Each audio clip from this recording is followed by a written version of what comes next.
నరసరావుపేటలో సోమవారం సాయంత్రం రాష్ట్ర అధికార ప్రతినిధి బాదుగున్నల శ్రీను ఆధ్వర్యంలో మొట్టమొదటిసారిగా జ్యోతిరావు పూలే మహాత్మా అనే బిరుదు 11 మే 1888న పొందిన సందర్భంగా నరసరావుపేట నియోజకవర్గ మొదటి బీసీ శాసనసభ్యులు డాక్టర్ చద్దల్వాడ అరవింద్ బాబు ఘన సన్మానం చేశారు. ఈ కార్యక్రమంలో బీసీ, ఓబీసీ ఎంప్లాయీస్ పాల్గొన్నారు.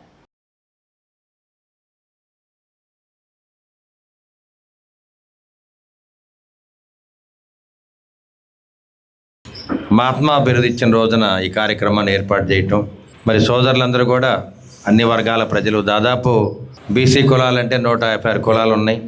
దాంట్లో 56 ఫైనాన్స్ చైర్మన్లు కూడా ఇవ్వటం జరిగింది. అంటే ఎప్పుడు కూడా వెనుకబడిన వర్గాలు, షెడ్యూల్ ట్రైబ్స్, షెడ్యూల్ కులాలు అనేది ప్రభుత్వం దీన్ని ఏర్పాటు చేయడం జరిగింది. నిజంగా మనం పుట్టినప్పుడు కానీ మరి 1952కు ముందు ఇవన్నీ కూడా లేవు. అసలు రాజ్యాంగం ఏర్పాటు చేసుకున్న తర్వాత విభిన్న వర్గాలకి న్యాయమైన మరి అభివృద్ధి పరంగా ముందుకు తీసుకెళ్ళిన ఆలోచనతో మరి వాళ్ళకి సంఘంలో రక్షణ కల్పించాలని ఆ రోజు బిఆర్ అంబేద్కర్ గారు రాజ్యాంగాన్ని రచించి schedule caste, schedule tribes, backward క్యాస్ట్లు ఈ విధంగా పెట్టడం జరిగింది. మరి రాబోయే కాలంలో మరి ఎకనామికలీ బ్యాక్వర్డ్ అని ఈ విధంగా ఎన్నో వర్గాలు రావడం జరిగింది. ప్రధానంగా ఏంటంటే సాంఘిక పరంగా మనం వెనకబడి ఉన్నాం, ఆర్థిక పరంగా వెనకున్నాము. ఇవన్నీ కూడా వెనకబాటుతనం వల్ల మనం అందరం కూడా వెనకబడిపోయాం. ఇది మన తప్పు కాదు. మనం పుట్టిన వర్గాల్లో మనం ఎక్కడ పుడతాం మనకే తెలియదు. యేసుప్రభు ఎక్కడ పుట్టారు చెప్పండి, బాబు జగజ్జనరావు గారు ఎక్కడ పుట్టారు చెప్పండి, బిఆర్ అంబేద్కర్ ఎక్కడ పుట్టారు చెప్పండి, అబ్దుల్ కలాం గారు ఎక్కడ పుట్టారు చెప్పండి. అందరం కూడా నెహ్రూ గారిలాగా ఉన్నత వర్గాల పుట్టలేం కదా, సర్దార్ పటేల్ గారిలాగా ఉన్నత వర్గాల పుట్టలేం. గాంధీ గారు ఎక్కడ పుట్టారు తెలియదా మీకు? ఎక్కడ చదువుకున్నారు ఆయన?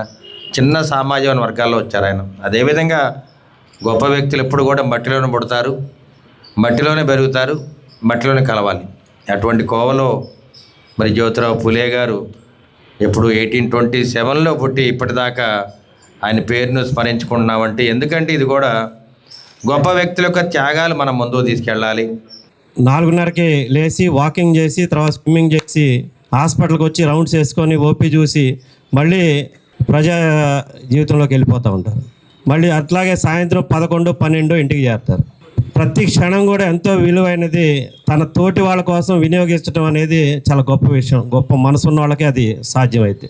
ఒక బీసీ అభ్యర్థిగా, బీసీ ముద్దుపెట్టగా, దళిత, ఎస్సీ, ఎస్టీ, బీసీ మైనార్టీలందరి ఆశాజ్యోతిగా, ఆశాకిరణంగా ఒక పేద బడుగు బలహీన వర్గాల వాళ్ళందరికీ వెన్నంటి ఉన్నాను అన్న ఒక అభయం ఇచ్చే వ్యక్తిగా, మనందరి వాడిగా, కుల మతాలకు అతీతంగా ఒక స్థానంలో ఒక స్టూడెంట్ లీడర్గా, తర్వాత ఒక వైద్యుడిగా, తర్వాత ఇప్పుడు శాసనసభ్యులుగా ఒక్కో స్టేజీ పెరిగే కొంది ఆయన చేసే పనులు, ఆయన చేసే మంచి పనులు పెరుగుతూ వస్తున్నాయి.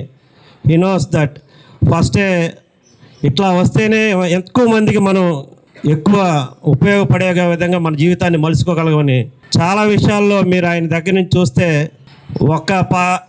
అరటిపండు ఎవరన్నా పేషెంట్ తీసుకొస్తే వాటికి ఒక గెల అంతా ఉపయోగం చేసి పంపిస్తారు.